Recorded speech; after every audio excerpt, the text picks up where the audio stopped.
biceps. It is in the contract, a legal requirement every single time we appear on camera.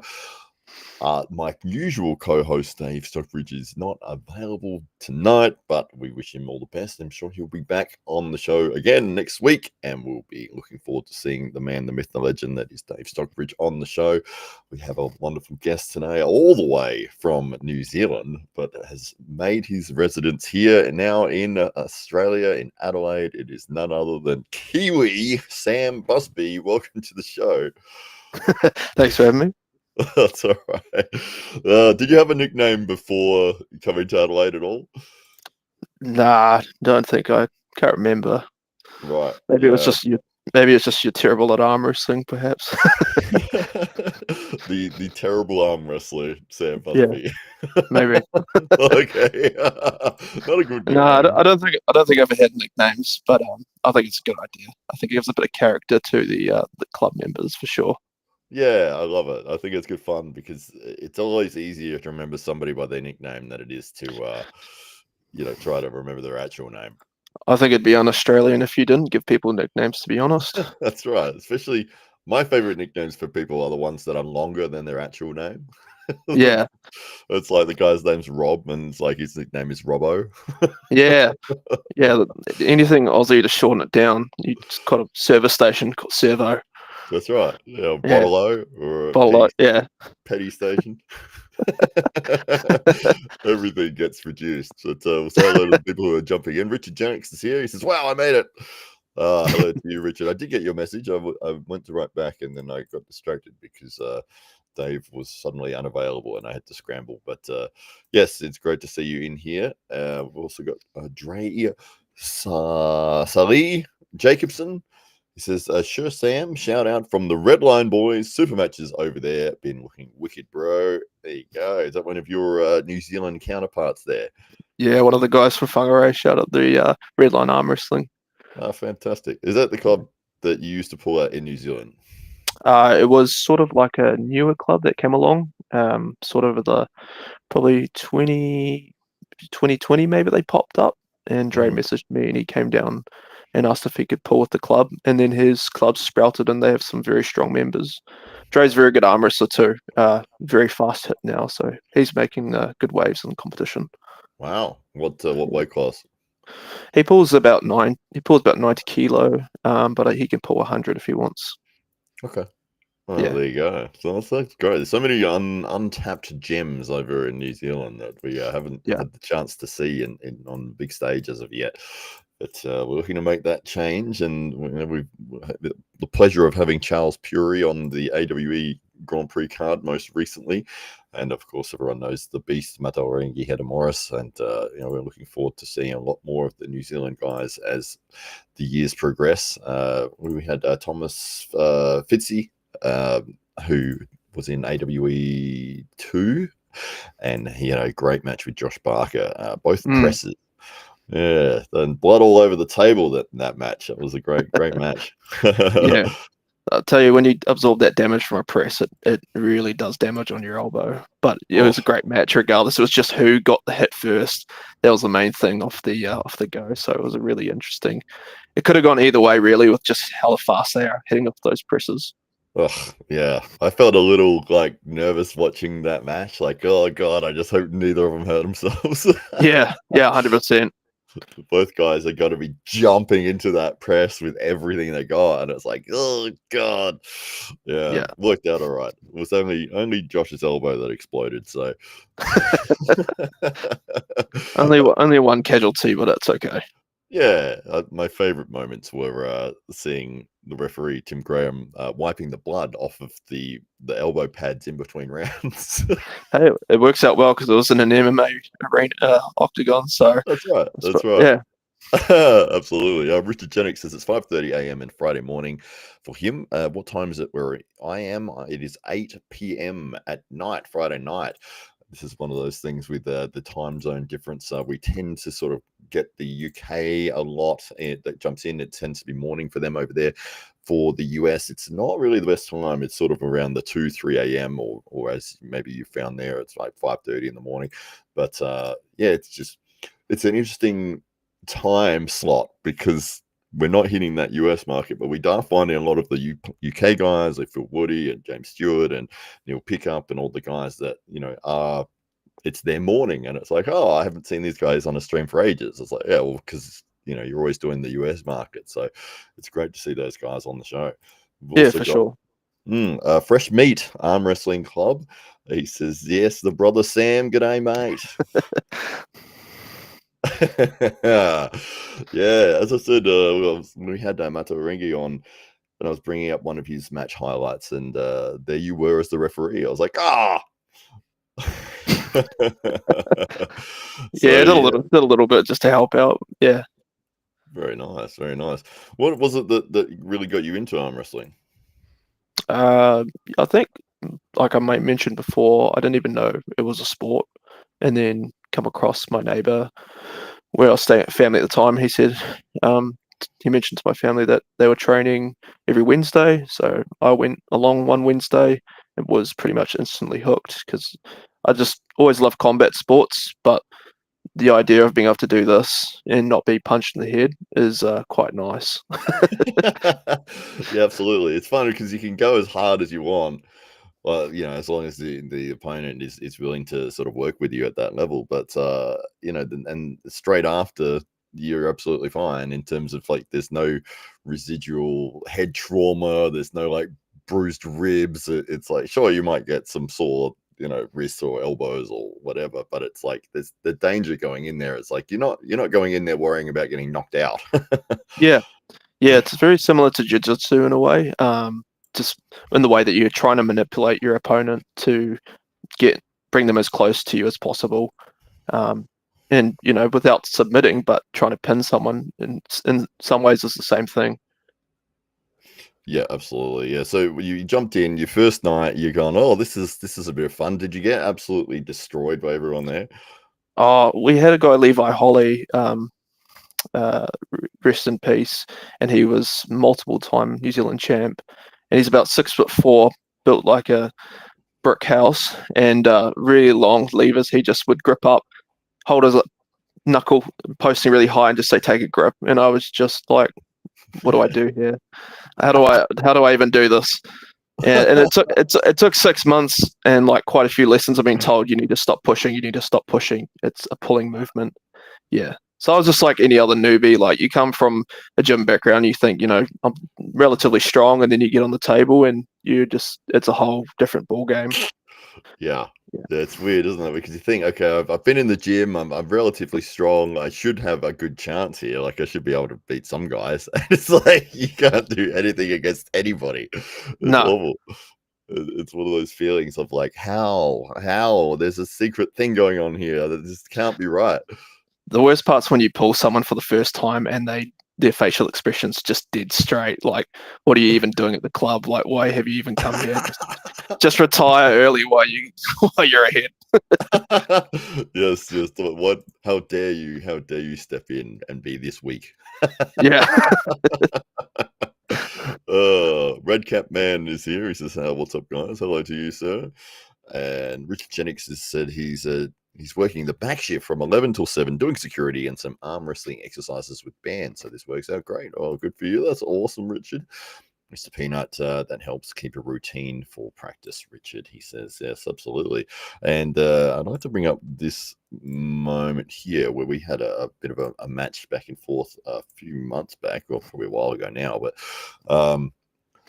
yeah, good to match here. Obviously, you've got the start. I'm doing my thing of holding in the bicep area, but it gets me through in one of the rounds. But I think overall the game ended up going your way. But a lot of fun going into matches. And I think this is one of the first matches you'd had at our club. Yeah, it was Tyler first, and then I pulled you, and then Ash as well. Also pulled Matt Busby before Ash as well.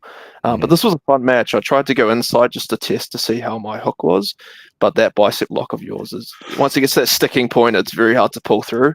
Yeah. So I had to just try change it up a bit. And the Squid was telling me yesterday, your nickname needs to be the Pathfinder, because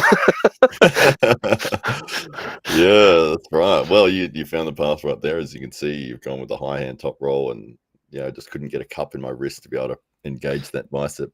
So yeah, I always get told, "Oh, you need a top roll more," but I'm like, "Yeah, but I like hooking. It's fun. Like I like to go test my frame and go arm on arm with someone." yes, yeah, it's a lot of fun, isn't it? But you can sort of really get that power versus power, and it's like, okay, who's stronger here? Because Yeah, if you're both locked into a hook position, it's going to be well, who's more powerful is going to get you through, as opposed to maybe timing the start perfectly and getting a great start off the go, and that gets you through for the win. yeah, because if you just flash someone 3-0, for example, you don't really take too much out of the match. Whereas if you try different things and you hit different lanes, you sort of learn about your own ability and like sort of some weak areas. So I think it makes good fun. Yeah, pulling Tyler here, I definitely jumped in the match last minute, but definitely don't regret doing it. It was a good fun match for sure. Definitely got my butt kicked, but that's what arm wrestling is. If you think you're always going to win, you're in for a bit of bit of Yeah. medicine there. Oh, absolutely. Oh, then look, just speaking of the man himself, and he jumps in and says, "Hello, gents." Yeah. We must have got the alert. The bat signal went up in the sky. The Tyler Harrison symbol. He's I'm being talked about. I need to The jump in and Gula say hello. symbol. That's right. So yes, Tyler jumping inside with you on every round there and able to get through for the pin. Actually, there was probably one more there, but we finished up just before it. I think it ended the same way, but we had this is a recent one here with the unbreakable Cohen McMahon. Going into this one, how did you feel?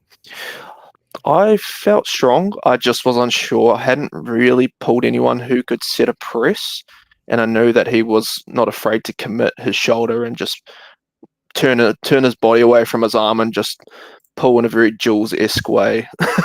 So it Yeah. was kind of interesting. So I just tried to block center and sort of keep him out from trying to set that press in. But in that fourth round, I went low, tried to see if I could commit in a hook. But once he gets his shoulder in, it's very hard to stop. My elbow was like really sore the next couple of days after that. It was hard to straighten my arm. Just the absorption of a press on your arm a couple of times is really tough, especially in like after pulls. Absolutely, this is the last round here. I think you'd already had the match won, and this was like a bonus round here. Yeah. And you sort of allowed him to get whatever he wanted. It felt like anyway, just to see if you could hold that press. But Yeah, it would have been good if I could have stopped him at the bottom and then gone into a good hook with him. But sometimes speed just reduces everything, and by the time you realise you've got to stop, you're already at the pin pad. So yes, yeah. The pin pad is good at stopping. yeah. It's unbeatable. Yeah. On the pin pad, you're never going any lower than that. Yeah, exactly. No, to be honest, having the losses and the wins has been good because it nicely balances you out, and you figure out quickly where you need to work on going forward in terms of your training and your programming. This was a really good match. Marty's leveled up a lot in the last couple of months, so yes, he's doing really well for himself. That's right. I can't remember who wins. Don't tell me who wins, but I'm very excited to see this. Actually, Marty has improved significantly. Although it looked like he went without his hand there. His elbow came off the back. We've got a foul and we've got a slip. It was all happening in that round. And we get a restart. So it looks like you're winning the center there, but he's holding strong. You've got hand position. You're staying nice and close to your shoulder, and you're going to roll through. Oh, almost. He caught it. He's almost off the side, not getting called. You've gone back to the middle. He's turning it inside. You've gone to the top roll and gotten through with the wrist, busting the wrist back there. Well done. Yeah, I was trying to stay out of a hook. Those short arm levers is really hard to deal with in a hook.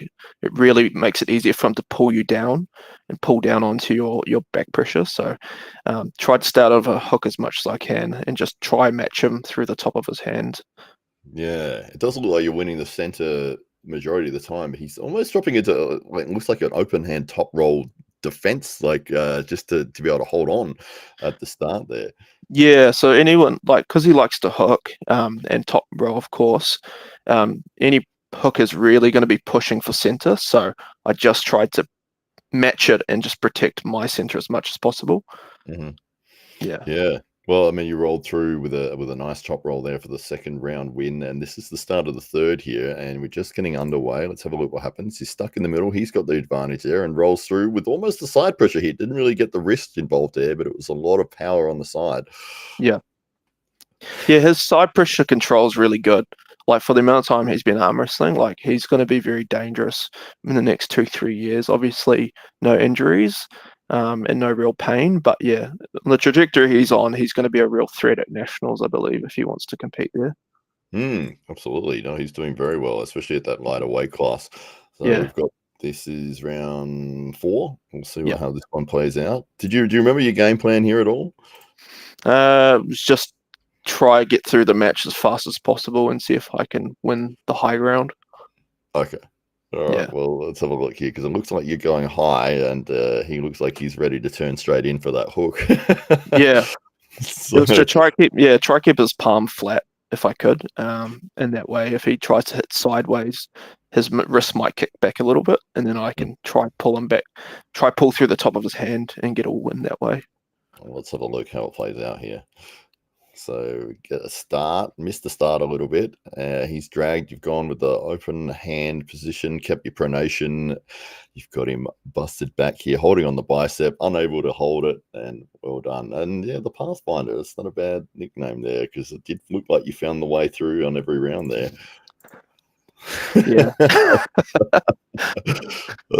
Just if we have any more matches here. We've got you versus Steve, but I believe this might be a bit of a wipeout here. Steve, very good on his left hand. Oh, you get a flip there. Yeah, look at that. I mean, he's looking very comfortable.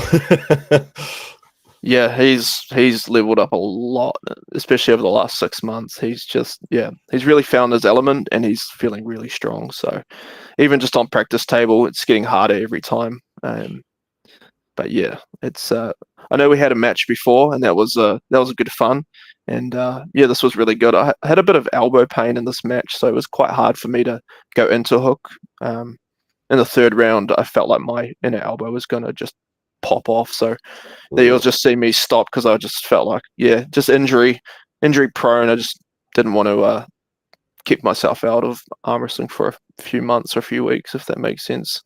Yeah, well, yeah, especially if it's a club match, and you're doing it for more experience, as opposed to this is a big money on the line or anything like that. But yeah, exactly. If it's something muscle, like, you can recover probably in a week or two, but tendons will take 6 to 8 weeks to fully recover, especially from a, something lets go, something has a micro tear. Absolutely. Oh, where are we? We're losing it. We've lost it. I have to get back to my own channel here. We've got the comments. Scott Geen, actually. He says, "Hey Sam, good on you." And Richard. Hey, Scott. Richard Jennings says some good wars in there, and Phil Woody from the UK has jumped in, and Mr. Peanut, for some reason, is calling him Uncle Woody. I don't know why, but that's okay.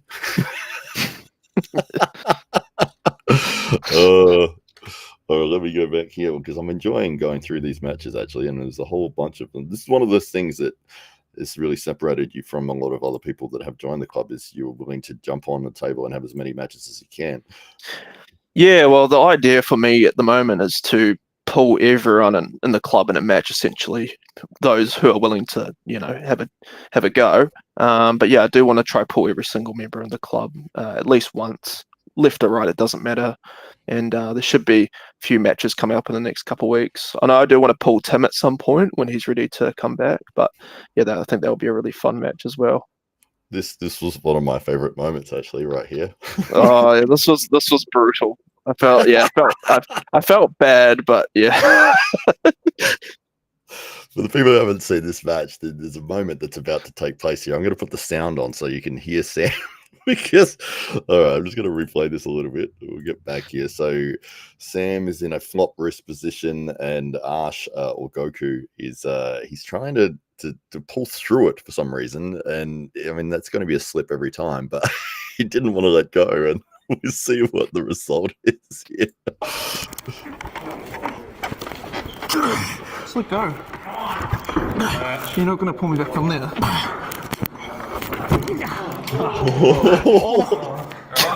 Are you okay? No. Oh, I slow mode it. Okay, here we go. Look at this. Bang. Wow. Right in the face. Ben's face at the end says everything as well. Good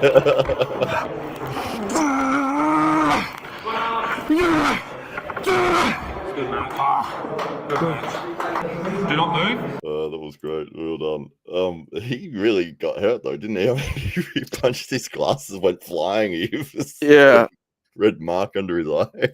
I mean, in that match he pulled with Leon before, he almost fell over with how hard he slipped. He just sends it, and I love it. I love playing with Goku. It's a fun time.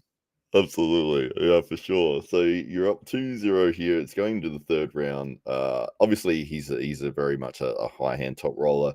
So you were trying to bring him down into a hook position. Is that what your game plan was here? Yeah, I was just trying to remove his pronation, turn him and palm up, and then go into a hook. So just I decided in this one I'm just going to catch and hit as hard as I can once he goes into that. Once he tries to pin me, pretty much. Well, let's have a look how it plays out. Oh, we got the center, but you've caught it and rolled straight back through. Very nice. Actually, I want to see that again because that was quite good. So off that start, you've got the catch. You've got your cup in nice and tight there, and yeah. Well, so was that the idea? Is look, if I let him win the center, but I get a deep cup in it, that's going to prevent his pronation from being active because now he's pronation. I always say in arm wrestling, there's no such thing as a free lunch. Someone's always going to give something up to take something. So if someone gives you something, as Devin Larratt says, it's not for free. They're giving you it for a reason.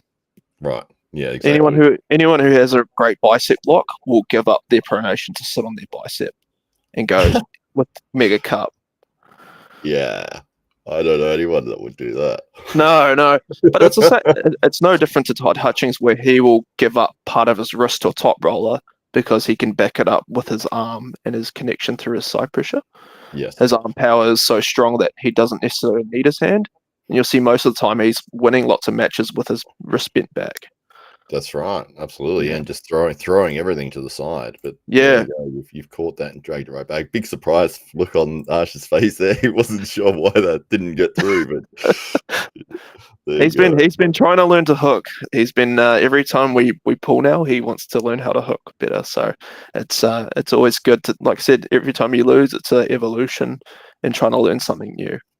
Yes, definitely. Yeah, that's one of the important aspects of because even if you're not going to use the hook yourself, but understanding how it works and how people are getting into that position and what areas and movements that they're trying to utilize, and then even if you're not actually going to be doing that technique yourself, but understanding what it is that people are doing to be successful with it can really help you understand how to defend against it. Because if you know that, you've got to have your elbow in deep, you've got to have that supination and staying tight, and it's that rotation and drag that's going to get you through. Even if you're not good at it, but you understand the fundamental movements of it, when you are trying to top roll against somebody and you feel that person trying to do those things against you, it's like, oh, he's trying to get that rotation position. It's like, I got to prevent that. So it does give you a better understanding as to what the opponent is trying to get into position to attack you with. Yeah, exactly. And I mean, if you do something 10,000 times, for example, every week, you do a little bit of practice, one day you'll get into a match and you'll sink into a defensive hook and you'll be like, oh, this is how it actually is supposed to feel. And then you'll be able to manipulate, drag them closer, bring them back to center. And you say, well, I can actually win in a hook if I want. That's right, absolutely, yeah, for sure. This is one of our training sessions here. We obviously try to work through some different positions, and we normally exhaust each other quite quickly, which is why we swap back and forth. Yeah, last session you turned about as red as the real symbol back there. I haven't looked at that. I keep thinking I've got to watch that back. I've been so busy this week. I know that we had an epic buddy match going on. And you ended up slipping, and I was like, no, how dare you? You robbed me of this moment. I had to hold you with everything I had in my life to hold that. It's just my favorite thing on practice now, to just dump my wrist in a flop and then just see people's disappointment. I was incredibly disappointed. Well, at least we ran it back and we had another crazy go at it. But I'm like, fuck, I've got to look at that footage because I know that's going to be incredible. But yeah, I looked at my arm and my arm was like 8,000 veins popping out. I was giving it so much. Yeah. When people pull me, people probably think that I can be quite like I'm going to take a lot, but I'm pretty forgiving in training, and I give up a lot more than it seems like I am. Like, I'll let people work in any position they want to.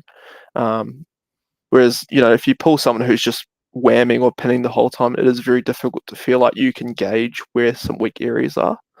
Yeah, it is important to have good training partners, and that's one of those things that really makes a club improve overall. And you see all the people that are involved in the club rising together when people support each other and help each other and allow each other to work in different positions. As you can see here, we're both sort of pushing back and forth in different spots, but there's no like a super aggressive fast hits or anything. It's all controlled and finding the movements, and it's like, okay, maybe I could roll through there. You might have been catching your breath for a second, but let's just keep it in this position and we'll keep working, as opposed to maybe just get a pin and then we'll have to restart it all again. It's like, no, we'll just keep going until we're exhausted. Yeah, I feel like if your nickname wasn't Hollywood, it would be the illusion, because you just give this illusion that you can win off that bicep lock, and then you're pulling like hell and you've just got a dead straight face. You're like, well. I love it. I don't know why that is. I think everyone comes with some sort of genetic trait when they step up to the table, and maybe they're incredibly explosive, or maybe they're just have crazy endurance, or just a ridiculous wrist, or just something. There's always something that somebody has. Like maybe they understand the technical game really fast, and they can implement different strategies, and then they master the king's move, the press, the hook, everything within 3 or 4 months.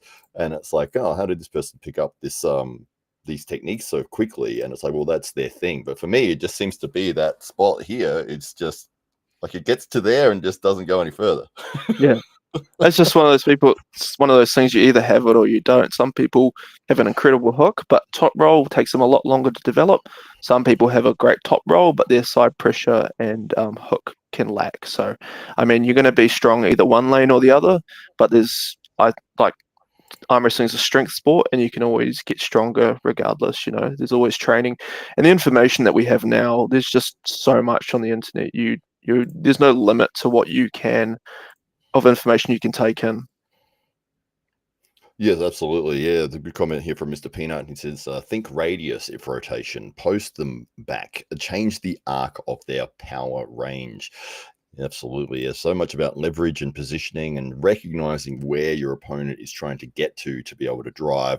And sometimes these things you're doing in fractions of a second, straight after the go, you're feeling, he's got my pronation already. I need to do, and you're swinging towards the pad, and maybe you get to stop there and you can start bringing it back. You see them bringing their shoulder around. Oh, he's going to press. I've got to pull back.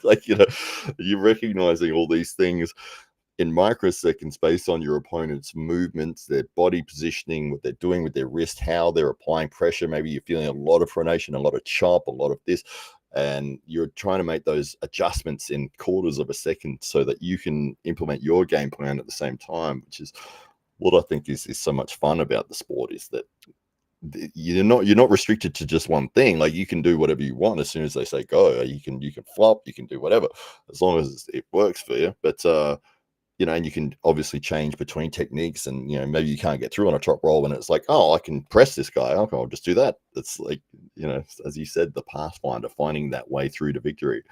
Yeah, exactly. I mean, arm wrestling in itself is a feeling. You're feeling different pressures. You're feeling where someone is weak and you can gain something. So if they've got weak pronation, you can cut them in. If they've got bad cup, you can pronate through the hand. If their arm isn't that strong, you can come down and drag down on their bicep and pull them open.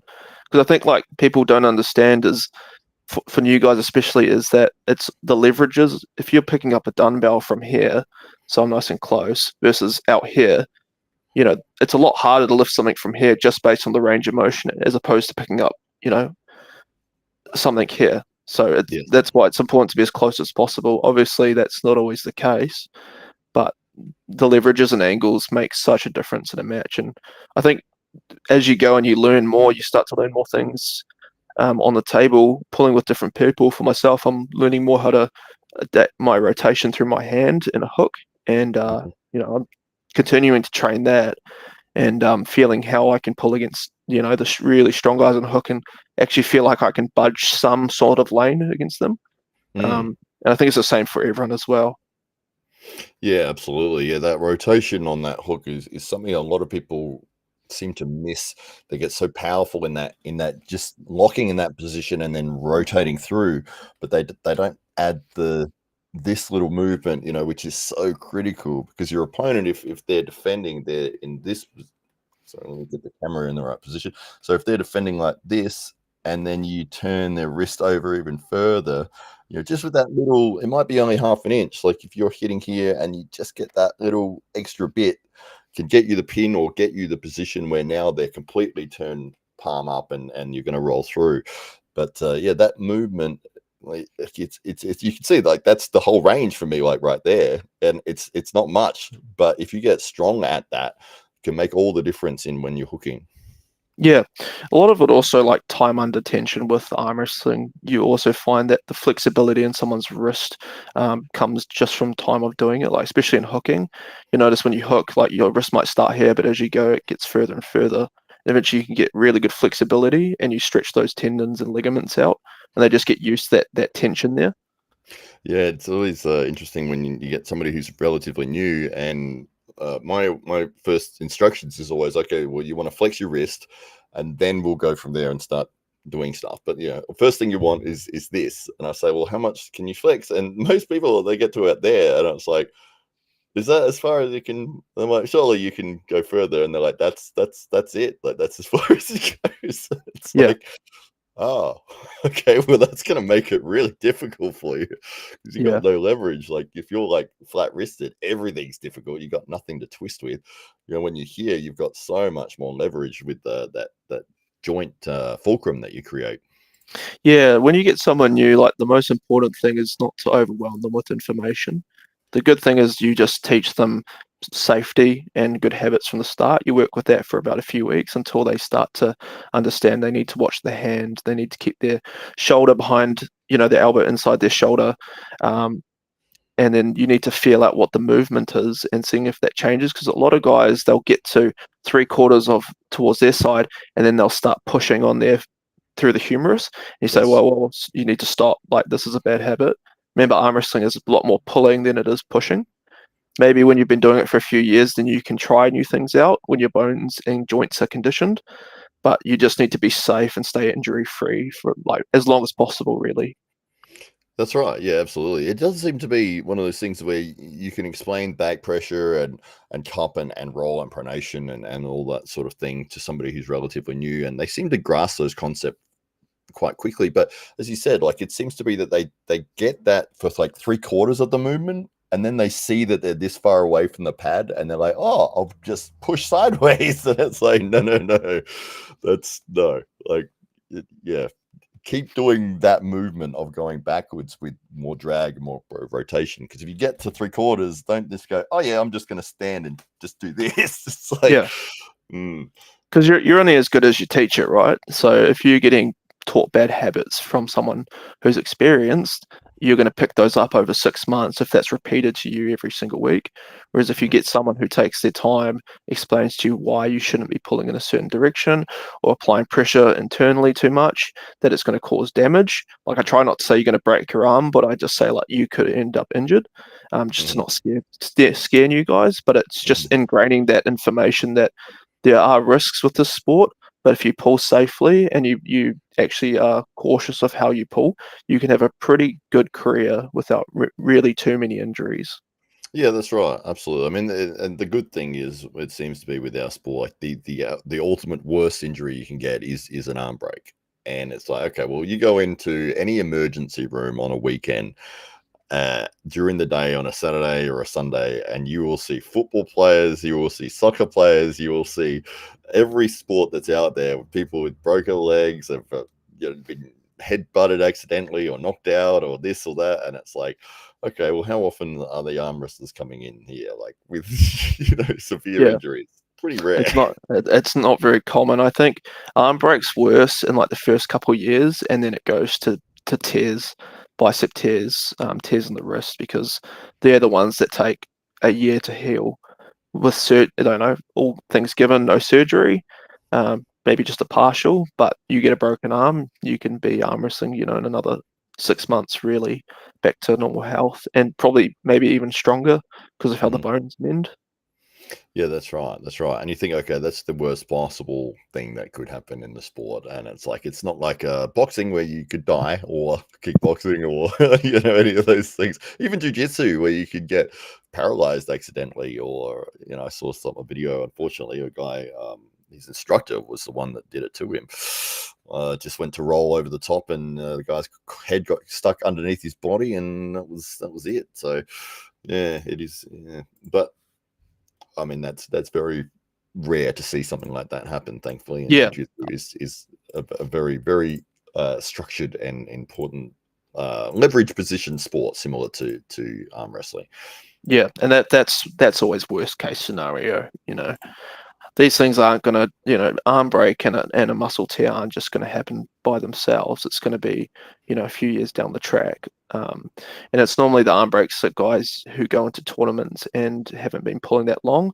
And like I said, the bad habits. So, you see someone pulling in a bad direction, or they go into a match without warming up, it's kind of concerning for me. Yeah. I don't get this people who don't warm up for matches. I'm like, why? So I get you. Well, you want to stay fresh. You want to like keep all your power, but you like, how hard are you going on your warm up?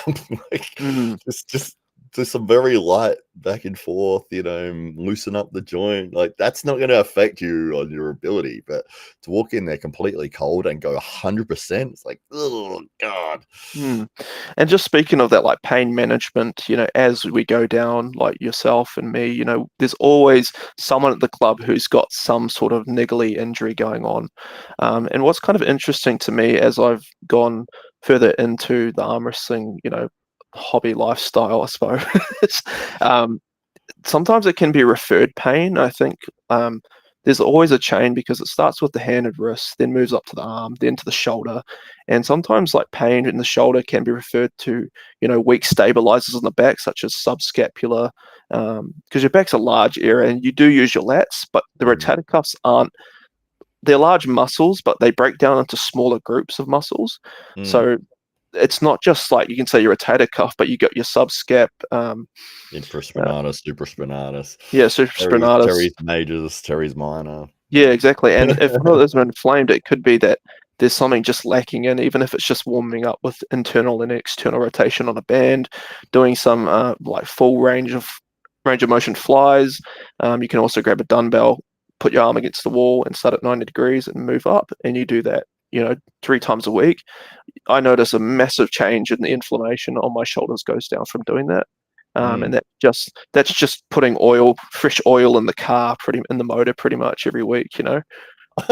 Doing an oil change. That's great. Well, this is the thing. I mean, how many years have you been pulling for now? Like 7 or something? Yeah, 7 years. Yeah, there you go. Well, it's all these little tips that you find, and so it's sort of those first 2 years where you're figuring out how to do it properly, and then it's like, okay, what do I need to make sure that I can continue to do this every week? What exercises, what recovery do I need? Some people will do 1 week on, 1 week off, and they still do that after 5-6 years, because it's like that's the thing that works for them. It allows them the ability to recover enough. It's like they have to have that 1 week of recovery, because if they go every week, that's where they start getting injuries and all that sort of thing. Yeah, exactly. And I mean, the problem is, the stronger you get and the gap closes with your club members, that's when the pain gets worse, because you're now pulling from 50-60% to now 90 to 100% every single session. So your body does take a lot of beating, and that's why I'm saying, like, doing preventative measures to make sure that if you do feel pain, you can figure out what the problem is, where the pain comes from, and maybe there's a weak link in the chain. Because just training arm wrestling is just singular movements, pronation, cut. So you're using just smaller areas, but if you're getting pain in the elbow or elbow, golfer's elbow, that could be referred from somewhere else. Yeah, There absolutely. could be, weak link in the chain. For sure. Richard Jennings he agrees with you pretty much there with get some rubber bands or some very lightweight. Start doing reps of 30 to 50 just for blood flow, and that will heal your ligaments and tendons a lot faster than not moving them at all. Yeah. Perfectly summarized there from Richard Jennings. Yeah, my favorite thing to say is motion is lotion. Oh, okay. Yeah. That's quite good.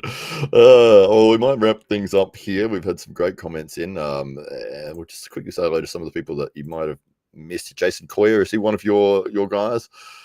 Yeah, he's one of the guys from New Zealand. Hey, bro. And we've got Dinesh, who says a lot from GTK. I'm not sure what GTK is. Are you familiar with GTK? Nah, maybe it's one of the guys from the Asia region. I'm not sure. No, that's okay. So it's been great to have everyone jumping in. As we saw before, we have Scott Geen, Mr. Peanut is here, Richard Jennings, of course, Phil Woody, and some of the classics. So we didn't get the Drew in, which is very rare. But that's okay. We've also heard. How do you say this gentleman's name? So I can't quite see it, but it's Dre. I normally just know him as Dre. Dre. Okay. Yeah, Dre. That'll do. All right. Very good. So thank you very much, Sam. People, if they want to follow you, you've got an Instagram or a Facebook page or something? Oh, nah, pretty off social media, but you'll just see me pop up in the Connelly YouTube channel pulling some pictures, I'm sure. That's right. But yeah, people want to get a hold of me, they can get a hold of Matt probably, and I can guide them if they need anything. But yeah, just like to shout out the boys back home, shout out the DP Arm Wrestling Club, North Shore Arm Wrestling back home, and just say hello to everyone back in NZ as well. Fantastic. All right. Well, thank you very much. We'll finish with a nice little double bicep there for everybody. It's in the contract. We can't see Sam's because he's hiding it under that jumper, but he does have an impressive set of guns under there.